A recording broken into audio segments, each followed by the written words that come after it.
नमस्कार दोस्तों, स्वागत है आप सभी का आपके अपने चैनल द रिटेल इन्वेस्टर में।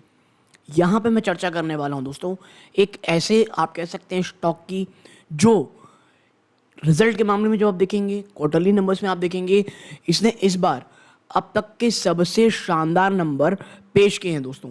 लेकिन उसी के विपरीत जहाँ पर बाजार अपने लगभग ऑल टाइम हाई के आसपास, जी हाँ, ऑल टाइम हाई के आसपास आपको ये ट्रेड करता हुआ दिखाई दे रहा है, उसके विपरीत ये स्टॉक 52 वीक लो के आसपास कर रहा है। यानी समझिए इतनी ज़्यादा कॉन्ट्ररी है यहाँ पे कि ईज माई ट्रिप जो है दोस्तों वो अभी 52 वीक लो के आसपास चल रहा है। प्लस इसके जो नंबर्स है, देखिए इसमें अगर हम कुछ पॉइंट्स चर्चा करें जो कि एज अ रिटेल इन्वेस्टर आपके दिमाग में भी होगी और वो चीज़ आपको बहुत बहुत ज़्यादा परेशान कर रही होगी। क्या है वो, आप देखें यहाँ पे पहला, इस बार के जो क्वार्टरली टू के नंबर्स आए, थोड़ी समय बाद आपको एक बार चर्चा करूंगा आपके साथ। ये अब तक के सबसे शानदार, कंपनी ने जो नेट प्रॉफिट शो किया है वो अब तक का सबसे शानदार शो किया है। ठीक है, कंपनी ने इस बार जो आप कह सकते हैं परफॉर्मेंस दिखाई है। कंपनी ने इस बार जो आप कह सकते हैं जो एड्स में जो खर्चे किए हैं वो बहुत कम कर दिए हैं और अपना जो फोकस है वो प्योरली प्रॉफिटेबिलिटी की ओर ले गए हैं। ठीक है, बट उसी के विपरीत जब ये दो सिनेरियो मिलते हैं तो स्टॉक को तो बहुत तेज भागना चाहिए, लेकिन नहीं, स्टॉक अपने 52 वीक लो के आसपास चल रहा है। क्यों? इसका 52 वीक लो देखेंगे तो 37 रुपए है दोस्तों, उसी के आसपास स्टॉक ट्रेड कर रहा है। जबकि आप देखेंगे तो जो निफ्टी है दोस्तों, जो निफ्टी है वो अपने ऑल टाइम हाई के आसपास ट्रेड कर रहा है। ठीक है, निफ्टी ऑल टाइम हाई के आसपास ट्रेड कर रहा है। कंपनी जिस सेक्टर से आती है वो बहुत बूम कर रही है, travel tourism sector, hospitality sector, तमाम चीज़ों में है। तो आखिर ऐसा क्यों है कि इतने अच्छे नंबर्स, ये तमाम चीज़ों के बावजूद स्टॉक भाग नहीं रहा है? देखिए इसके बहुत सारे रीजंस हैं। पहला, बहुत सारी चीज़ें ऑलरेडी प्राइस्ड इन हो जाना। प्राइस्ड मैं इसलिए बोल रहा हूँ दोस्तों, आपको याद होगा स्टॉक स्प्लिट भी हुआ था, और मैं हमेशा एक बात कहता हूँ, जब आपका स्टॉक स्प्लिट होता है उसके बाद कोई बहुत बड़ी रैली आए, ऐसा बचिए। ये अगर आप देखेंगे हमेशा पाएंगे, चाहे ईज मैट्रिप ले लें, आप नाइका ले लें, ये तमाम स्टॉक्स वो हैं जो उसके विपरीत ही काम करते नजर आएंगे दोस्तों। ठीक है, जब नंबर्स उनके अच्छे है उसके बावजूद स्प्लिट के बाद स्टॉक में एक बड़ी भयंकर गिरावट हुई। ईज माई ट्रिप में अगर आप देखेंगे तो अब एक बहुत बड़ा जो आप कह सकते हैं सपोर्ट है वो बिटवीन 38 टू 40 रुपीज़ के बीच में है। अगर हम इसके होराइजन को थोड़ा बढ़ाएं तो 38 टू 42 रुपीज़, ये 4 रुपये है, चाहे ऊपरी स्तरों में कह लें या गिरावट में कह लें। और अगर आप मेरे पुराने व्यूअर्स हैं तो मैंने एक बात कही थी कि भाई जो क्वार्टर टू के नंबर्स आए हैं ना, जो क्वार्टर टू के नंबर्स आए हैं इसके ये बहुत अच्छे थे। इसके बावजूद 45 से लेकर के 50 रुपए, इस लेवल को तोड़ना अपने आप में यकीन मानिए बहुत बहुत टफ है। और क्यों टफ है? क्योंकि जिस दिन इसने इस लेवल्स को तोड़ करके एक दो दिन सस्टेन कर लिया दोस्तों, आप देखेंगे एक ह्यूज तेजी, एक ह्यूमंगस रैली आपको ये पूरे के पूरे स्टॉक्स में देखने को मिलेगी, एक नई सेट ऑफ रैली। लेकिन ऐसा नहीं है, और स्टॉक में एक बड़ी गिरावट हुई और अब वापस से अपने एक बहुत बहुत बड़े आप कह सकते हैं सपोर्ट के आसपास, जो कि है 38 टू 42 के आसपास, उसी के आसपास ये स्टॉक ट्रेड कर रहा है दोस्तों। क्या ये स्टॉक खराब है? मैं आपको बता दूं, बिल्कुल भी नहीं। अगर आपका विजन यहाँ से 3 से 5 सालों में है, ठीक है, आपके पास पेशेंस है और ये 3 से 5 साल आपको लेकर के छोड़ नहीं दे रहे हैं, आपको स्टॉक को एक्यूमुलेट करना है। ठीक है, अगर आपने, ठीक है, 35 टू 33 ये लेवल पे आता है, एक चंक है। उसके बाद 30 रुपये, 30 रुपीज़ में लें या 30 रुपये के तोड़ने का इंतज़ार करें, क्योंकि मुझे पर्सनली लगता है कि एक बार स्टॉक दोस्तों, एक बार शायद ये 30 रुपीज़ को तोड़ करके आ सकता है। क्योंकि देखिए बाजार आपका ऑल टाइम हाई है, उसके बावजूद आप गिर रहे हैं। ठीक है, या आपको बता दूं, अगर आप ईज मैटर जैसे स्टॉक को ट्रेड करते हैं तो आपको पता होगा इन स्टॉक्स के लिए जो क्वार्टर 1 नंबर्स होते हैं और क्वार्टर 2 होते हैं, ये सबड्यूड नंबर होते हैं। जी हाँ, इन क्षेत्रों में जो नंबर पेश किए जाते हैं ये वीक होते हैं। इनके लिए सबसे अच्छा सीजन होता है Q3 और Q4।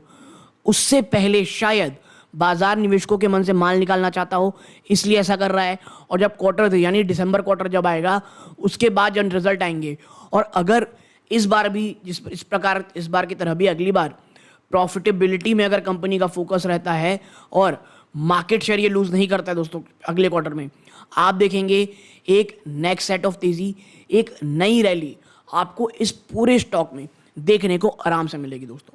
ठीक है, और एक चीज़ देखिए, ईज़मेट्रिप मैंने आपको बताया जैसा कि ये फ्यूचरिस्टिक स्टॉक है, हर कोई अभी इस पर खरीदारी की चर्चा कर रहा है, इसलिए जो ऑपरेटर है शायद वो शायद आपको बहुत ज़्यादा तेज़ी दिखाने को ना मिले। ठीक है, तेज़ी देखने से रुके। ठीक है, अब चर्चा करते हैं कि आखिर जो कंपनी है इसके Q2 के नंबर्स कैसे आए, और एक बार कंपनी के पी में भी नज़र डालते हैं। देखिए,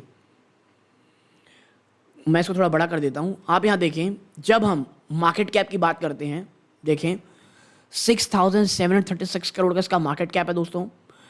52 वीक लो 38.8 रुपीज़ है, और हाई 65.3, यानी 52 वीक हाई से बहुत नीचे आ चुका है। प्राइस बुक वैल्यू देखेंगे तो ये आप कह सकते हैं 12 to 13 टाइम्स है, यानी एक्सपेंसिव वैल्यूएशन में ये आपको नो डाउट मिल रहा है। ठीक है, स्टॉक की पी 48 है, जो कि इंडस्ट्री की पी से काफ़ी महंगी दिखती है दोस्तों। ROC बहुत अच्छी है, मात्र 1 रुपये की फेस वैल्यू है। डेट टू इक्विटी ना के बराबर है, बल्कि ये थोड़ी सी बढ़ी है दोस्तों। प्रमोटर की होल्डिंग पिछले काफ़ी समय से कम हुई है। जी हाँ, प्रमोटर ने अपनी होल्डिंग को कम किया है, और ये एक और ऐसी चीज़ है जो हमें पता होनी चाहिए दोस्तों। ठीक है, आप देखें कंपनी का ऑपरेटिंग प्रॉफिट मार्जिन देखेंगे 44.4% में है। पेट्रोसिस स्कोर ठीक है, पैग रेशियो भी ठीक है दोस्तों। ठीक है, लेकिन वैल्यूएशन इतनी ज़्यादा एक्सपेंसिव है दोस्तों। और अगर आपको नहीं पता हो तो मैं आपको बता दूं, कंपनी की जो यूएसपी थी, क्या थी यूएसपी दोस्तों? यूनिक सेलिंग पॉइंट जिसे कहा जाता है, वो थी नो कन्वीनियंस। ठीक है, नो कन्वीनियंस फीस। इस बार कई जगहों पे दोस्तों नो कन्वीनियंस फीस, इस बार कई जगहों पे कंपनी ने इस पॉलिसी को हटाया है। तो ये भी एज अ शॉक निकल के आया कई निवेशकों के लिए कि आखिर ये जो इतनी बड़ी चेंजेस कंपनी दिखा रही है, कहीं प्रॉफिटेबिलिटी के चक्कर में आने वाले समय में कंपनी जो है दोस्तों क्या लूज ना कर जाए, मार्केट शेयर ना लूज कर जाए। ठीक है, तो ये एक बड़ा आप कह सकते हैं सेंसिटिव इशू है निवेशकों के लिए। अब आप नीचे चलते हैं तो देखें 11 times of its book value में कंपनी ट्रेड कर रही है, और ये एक वाकई में एक्सपेंसिव वैल्यूएशन होता है। प्रमोटर की होल्डिंग डिक्रीज हुई दोस्तों 5.5% ज़्यादा की। डेबिटर डेज 98.5 से बढ़ करके 138 डेज में हो गए हैं, और जो वर्किंग कैपिटल डेज है, जी हाँ, ये जो चीज़ है 43.6 डेज से जंप होकर के सीधा 316 दिन आ गई है। और ये एक बहुत निगेटिविटी चीज़ है जो प्राइस में धीरे धीरे शेयर में प्राइजन हो रही है दोस्तों। अब बात कर लेते हैं किस चीज़ की, कंपनी के क्वार्टरली नंबर्स की। आप देखें सितंबर क्वार्टर में 120 करोड़ रुपए का बिजनेस हुआ है, जो एक साल पहले 104 करोड़ से कहीं बड़ी जंप थी दोस्तों। हाँ, और देखिए मैं इसीलिए कहता हूँ, आप देखें यहाँ से देखते हैं कंपनी का जो मार्च और जून क्वार्टर रहा है दोस्तों। आप देखें 31 करोड़ 31 करोड़ थोड़ा कम हो जाता है दोस्तों। आप देखें यहाँ पे जो Q2 और Q3 के नंबर्स होते हैं, मार्च और जून। ठीक है, ये दिसंबर और मार्च ये जो रहते हैं ये सबसे इंपॉर्टेंट रहते हैं दोस्तों। यहाँ पे आप देखेंगे तो कंपनी लगातार परफॉर्मेंस बढ़ा रही है। आप देखें 120 करोड़ हुआ है।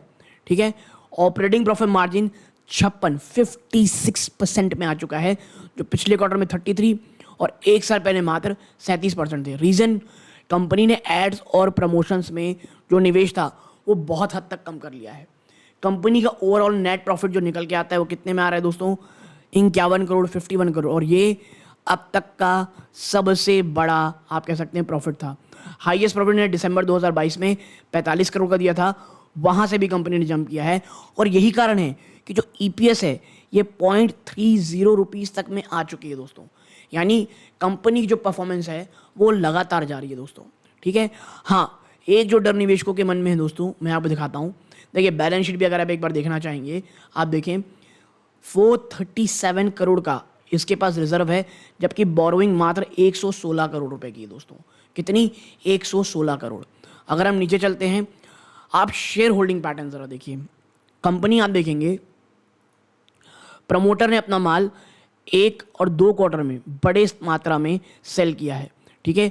जहाँ 74.90 थी वो घट के मात्र 65% पे हो गई है, ठीक है। FIIs आप देखेंगे तो उन्होंने साफ साफ यहाँ पे माल घटाया है 2.30 में। DIIs आप देखेंगे 2.50 से 2.42 आ गई है। बढ़ाया किसने? माल बढ़ाया है पब्लिक ने। लेकिन क्या पब्लिक में कोई बड़ा इन्वेस्टर है इसमें? ये अगर हम देखना चाहें तो देखते हैं। तो जी देखिए, ये विल्सन होल्डिंग प्राइवेट लिमिटेड थी जो जून में 3.60% में थी। अब वो इससे एग्जिट यानी निकल चुकी दोस्तों। This is not a good sign, ठीक है। अगर हम DIIs FIIs में देखेंगे तो DIIs में किसका हाथ है? यहाँ पे मात्र LIC इसमें निवेशित है, ठीक है। कौन इसमें निवेशित है? तो LIC इसमें निवेशित है, ठीक है। अब अगर हम देखें तो FIIs में किसका नाम है? कोई है बड़ा नाम इसमें? तो आप देखेंगे कोई भी नहीं है दोस्तों, ठीक है। FIIs और DIIs में कोई बड़ा नाम नहीं है।